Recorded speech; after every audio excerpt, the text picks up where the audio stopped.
All right, we're here at RAGT23 with the amazing Brian Feehan, who's a wonderful person.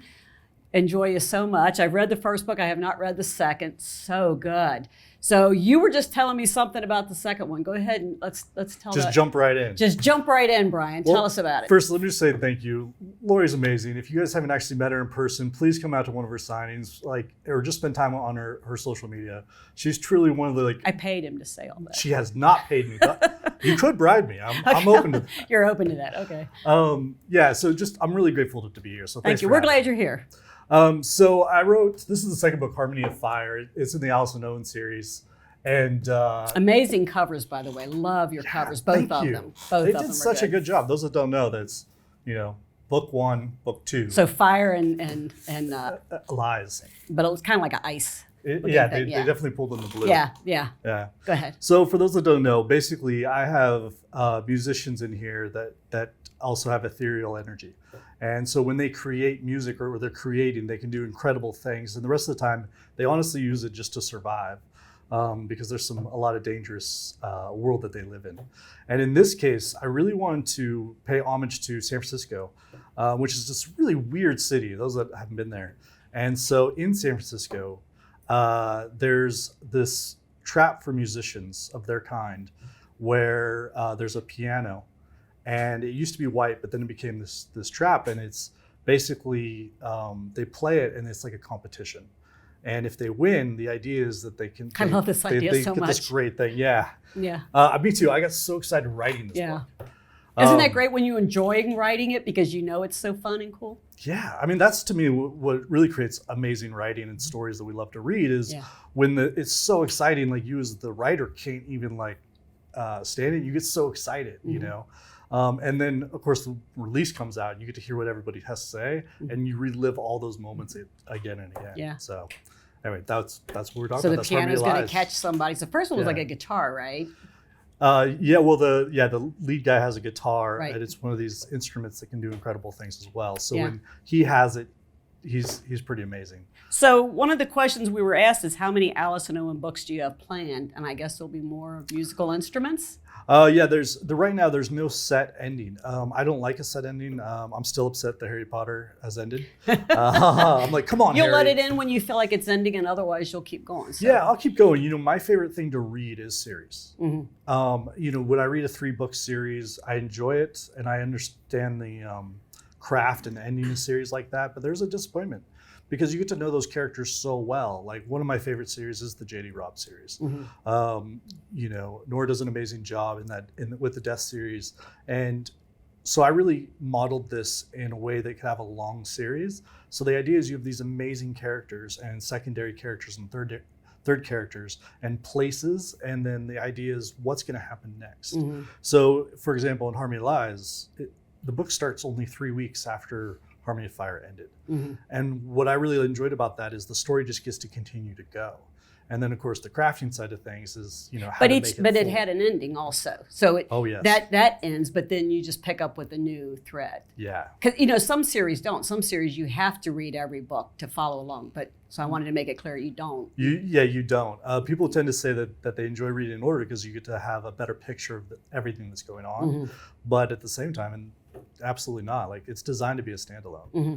So, which is also kind of the fun. I mean, the craft of having a plot, for me to end that ends at the end. So if someone's out and they only see one of those, they can read it without having read the other. That's the thing I wanted to make sure people know. Because I know my publisher used to always say that we don't want to number books because then people think they have to have read the ones prior. Right, and if they say 2, 3 in the bookstore and they don't see one, then they won't. Yeah. So so these don't need to be numbered. You're working on the third one now? I'm working on the third one right now. It's interesting just talking about it, if I could just take a second. Sure. One thing that I really loved was I got to write about musicians, but not just somebody who picks up an instrument. I mean, like their true identity of what a musician is, that internal core creativity. Like they're like, we're not going to work, a 9 to 5. Like most of them don't have insurance, right? Like they are so driven by their passion. I was going to say, so they have to, it's like writers, you have to do it. Yeah. It's part of breathing. Yeah. So in that way, to write about those kind of characters to me was like, I just love it. Now, are you a musician? I wish. But I wish. No, I'm not. Although I absolutely love music. have you ever played an instrument or been part of it or anything? No, unfortunately not. I just knew you were going to say, oh yeah, I was a kick-ass drummer or No. something. No. I can destroy Rock Band pretty good. Yeah. That's the video game one where you Okay. play the little things. Yeah. But no. But music's been part of my life forever, and and I find I watch all the backstories of musicians and Yeah. bands, and I just Fascinating, love isn't it. it? It really is. How do some stay clean and on the right path, and some just spiral out of control? Yeah, and actually, Are you going to have any spiral out of control? I hope so. That sounds Yeah. like fun. Yeah. That sounds like fun. Yeah. So, what I find interesting is there's a parallel to me between writers and musicians, Mhm. right? Some of us writers, like we understand what we're getting into, and we understand that it's in balance with our actual lives. Yeah. We were just talking about you and your husband a moment ago, and how amazing I look up to you guys in Yeah. the relationship that you have and the kids that you've raised. I have a I feel very 5-year-old. blessed. Yeah. Yeah. Yeah. And it reflects, Yeah. it reflects every time I see you guys and how happy you guys are. So tell me, I don't look older. I just look happier, right? You look amazing. She looks amazing. I Right? fed him that line, but no, yeah. Yeah. When you're happy, you can cover up a lot of stuff, Unhappy people, it shows. I think I think it does show. I think you're right about that. I think when you're happy, like everyone else can see it too, Helps make them happy. Yeah, and it's You hope. easier, Yeah. It's easier Oh for God, life's so much easier when you're happy. Yeah. Life's so much easier when you can just appreciate what you have, whatever it is. There's always going to be things you want. There's always going to be things that you're goal-driven to find, but you have things right now too. I joke about getting older, but not everybody gets to get older. So that's a gift. Yeah. So I'm glad I'm getting older. I'm glad your mom's getting older. I'm glad we're able to do that, It's funny. We've been dealing this with a lot. So I'm 41, and Puppy. Yeah. and Michelle, my fiance, she's 9 years older than me. Oh, they're going to say she's 9. I'm like, what? No, It's like, no. I haven't met her 9 yet, years but I was old. pretty sure she was. We're not going to do the math, but Yeah. she's 9 years older than me. Okay. And it's interesting at this phase in our life, we get to experience those, our parents and and everybody else's parents. And you're talking about my mom getting older, and we experience that, and it's an interesting transition in life to Yeah. experience that. Yeah. And not to get all back to books, but it's one of the things that I also love about reading romance Mhm. is oftentimes when we read these books, it helps guide us in how to deal with these hard experiences of what happens as Yeah. we get older. I think that there's a grace. How do I say this? I think some people get older, and those that get older with grace, that's what I want to model myself after, and that's Mhm. what I want to encourage other people to model themselves after. Yeah. Is you can really enjoy Yeah. as we get older the Every more part of grace it. you have. Mhm. Yeah. Romance, the thing I loved about romance was that people overcome things and end up happy. So they go through some terrible things because people in real life go through terrible things. You have to handle it in the moment, and then you have to not get over it, but learn to deal with it and start appreciating what's around you again, regardless of what it is. And I think in romance, we show how they do that, in whatever genre we're writing, Right. So that was one of the questions for you. They said, why paranormal and not another genre? Why not urban fantasy or contemporary romance? So I guess the question is, what drove you to that? Because it's definitely romance. But I feel like as a writer, that's just the way your muse went. But, I think you're right about that. Yeah. I also think, I'm drawn in that direction more. I like to tell everybody that paranormal romance, is the perfect wording for what that genre is. But there's another one, which is it's Disney for adults. Yeah. And, we love Disney. Disney is one of the greatest storytellers there is on our planet. And that is absolutely the truth and proven. And I'll stand up to anybody who wants to disagree with me on that one. Worldwide, for generations, they've been telling amazing stories. Heartbreakers that end happy. Yeah. Absolute heartbreakers. You don't think about it until you rewatch Bambi with one of your kids and you think, dear God. Or Dumbo. Oh my God. Yeah. It was horrible. I didn't even want to let my kids watch it just because I cried so much. You Yeah. know what I mean? When she reaches through the thing and she's cuddling him, I'm like, oh my God. But then it ends happy. Yeah. So, But then the paranormal side, like one of my all-time favorites is Beauty and the Beast. yeah. Oh, me too. Yes. First movie I ever took a girl to, no joke. Yeah. I was that was a good one. Yeah, and I think I was 6 years old. Yeah. I had a crush on Katie Cardozo. I'll get Yeah? in trouble for that. You but remember yeah. her still? Oh yeah. And First Crush, come on. Yeah. And you saw Beauty and the Beast with saw her. Beauty and the yeah. Beast. There it is, cemented. No, she's amazing. And but Beauty and the Beast is absolutely paranormal romance. Mhm. It's just designed for all audiences. Yeah. And you know, it's great to have those stories, and then we become adults, and our lives are more complicated. And so let's have some magic with complication. And There's romance in almost everything, isn't there? there really is. Yeah. At least the best stories have romance. I think all of them do. They just shade some of them a little bit so you don't realize it, you know. But yeah, that's a good one. Especially, I think a lot of people write the modern day Beauty and the Beast, you know. Well, yeah, I mean, right now, one of the things that we love the most is shapeshifters, anything to do with shapeshifters. Oh, I know, it's so fun. Yeah. And which, you know, of course, you know, is, you know, werewolves or slash vampires is, to me, is sort of like the core where it came out of. And that is straight up a Beauty and the Beast story. You know, he quite literally is turned into a beast. Yeah. And how do we turn him back Poor to a guy. man? Yeah. So is that when did you first start writing, and was there a moment when that sort of hit you that that's what you were meant to do? Or did you know early on that you were a writer?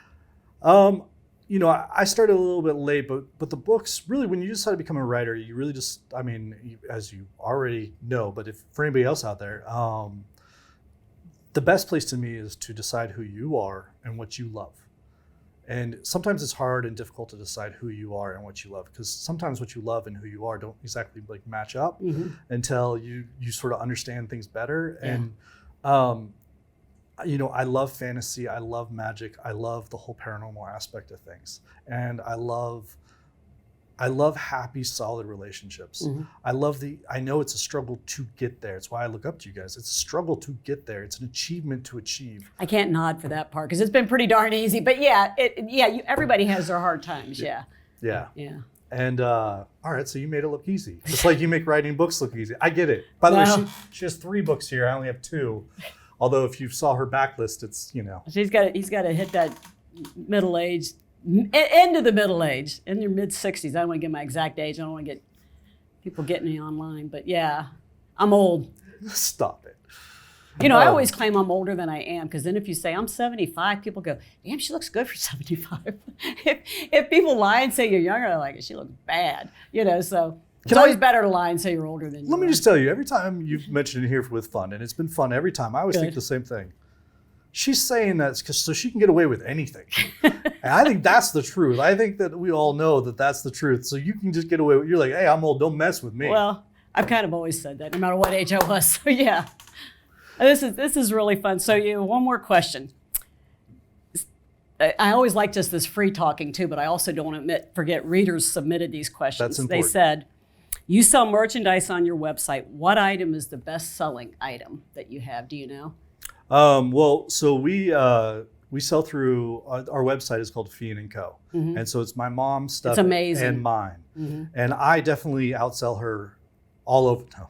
My mom is by far my mom outsells me like 10 to 1, and that's how it should be. My mom's amazing. Those that don't know, my mom When is you've been writing as long as her, then you can do that. And she's a brilliant writer, and she also has more merchandise. So I think she stacks the deck.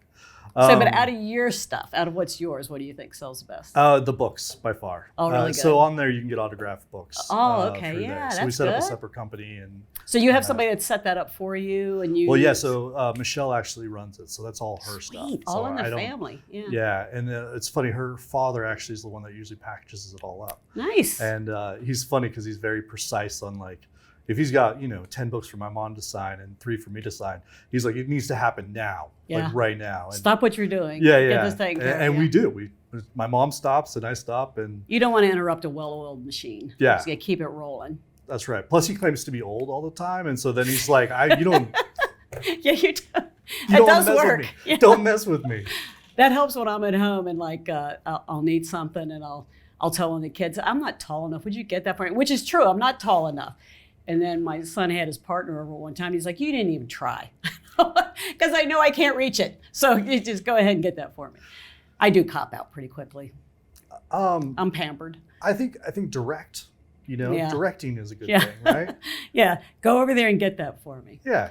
So when will the next book be out, do you think, before we wrap this up? I don't know. We're doing the contract stuff right now, so I don't Everybody's know. doing. I'm doing contract stuff too. Everybody's doing contract stuff right now. Yeah, and because it's my second contract, we're in this thing where you don't get to know yet. So Yeah. Still working it out. Yeah. Well, how soon do you think you'll have it done? I would like to have it out by the end of the year, but it's probably most likely going to be the beginning of next. That's kind of where I'm at. Production time. They push production, and when you have to have the book in, so. We'll see how it goes. Have you found that so many people now, because I don't mean to make this go over because Don's going to be giving me the done here in a second, but there's so much really good stellar indie publishing now that readers get confused on, and like they'll say, why don't you just put that out now? And I'm like, well, it's not me, it's the publisher. Right. The publisher puts it out when they put it. Do you hear that sometimes, or they don't understand the difference? Yeah, well, yeah, and also transitioning now from being a reader for so long to actually being a published author, but also published through a publishing house.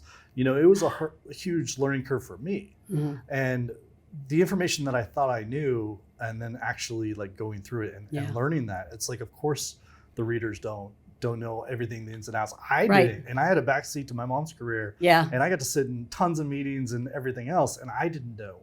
Right. So it's like, of course they don't. And that's what I'm saying. It's real easy to get that confused. Right. Because an indie author will say, I'm putting this out next month, and you and I are like, well, publisher puts it out when they put it out. You know, so yeah. Yeah, and there's a huge long, if you are going to do independent, one of the advantages you have is, well, first of all, you don't have to do pre-orders. You can literally put it out in a week or less, and you can just put it out there. Yeah. And we don't. We want to sell our pre-orders. That matters. Push those pre-orders. Yeah. That matters to the publishing house. Therefore, it matters to us. Right. But it's also, for me, I find it really exciting to be in this day and age of like what's going to happen next. I feel like the publishing house or published books in general is in a huge transition. I 100% agree. Yeah, and so it's like, where are we going to go? It's one of those things. It's like water is going to make a path over sand, and it's like we don't know where that path is, how it's going to curve and go. It has changed so much. Yeah, but we're all in the ride together. So yeah, it has changed so much. I remember when my kids were young, we would go to a mall that doesn't even exist anymore, and there would be a Borders, a Little Professors, a Waldens, and a B. Daltons all in that one mall.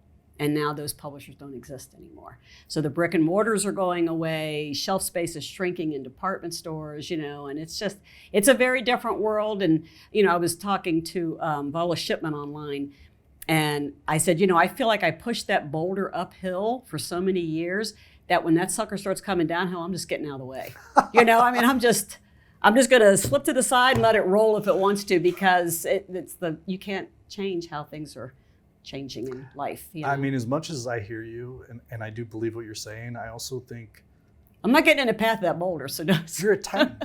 No. You're a titan. You're a titan in the industry. Your writing is absolutely amazing and brilliant. You're very kind. No, I haven't read your latest one, but I don't expect you, because you have so many people to read. I don't expect you'll. But I want to. After reading Cottage. Help me out. Cottage. Yeah, Honeymoon Cottage. You're such a brilliant writer, and then not to mention, talk about the boulders that have come your way and you've said no. You continue, you don't push up one. Every new one that's come, it's a big boulder though. Look at her career. It's unbelievable. Well, thank you. Look behind you. There are people that those boulders have taken out, and they're not here anymore. Yeah. And you're a titan. You're making me feel even older. No, it's. Yeah, I know what you're saying, and I appreciate that. Thank you. You're a superhero. There's no other way to put it. You're a superhero. You're one of the Avengers. But I don't feel that way. Really? No, I feel like you, and I feel like my husband, and I feel like the new authors that are here, and the indie authors that are here. You just nobody should ever get a big head about anything. I can't. If you've ever had kids and you raise kids and then your grandkids, they keep you very, very humble. You know what I mean? So this is why I think you're one of the best. Well, thank you. It's true. I appreciate that. I'm going to interview every day from now on with you, because you're so complimentary. Thank you so much for being here. We're thrilled you're here. You're going to be here for 2024, right? I'm hoping to be. We'll see. I want the commitment now. I want it in blood. Okay, I wish I could, but I can't. Okay, thank you. I appreciate it.